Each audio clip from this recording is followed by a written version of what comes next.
Ja, Dudde säger han. Ludde! Heter han Ludde? Vad heter jag?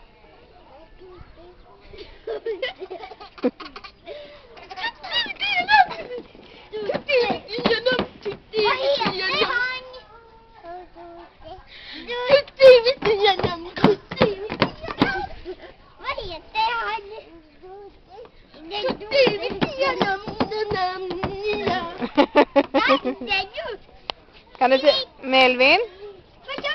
Ja. Melvin. Melvin. Kille Hampus. Kan du killa Hampus? Kille Hampus. Kille.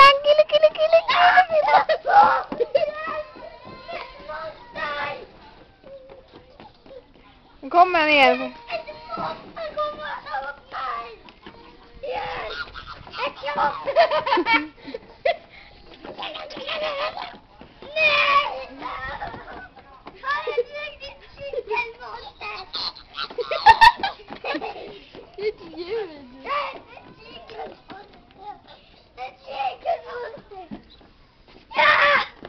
Jag har han! Killen med det!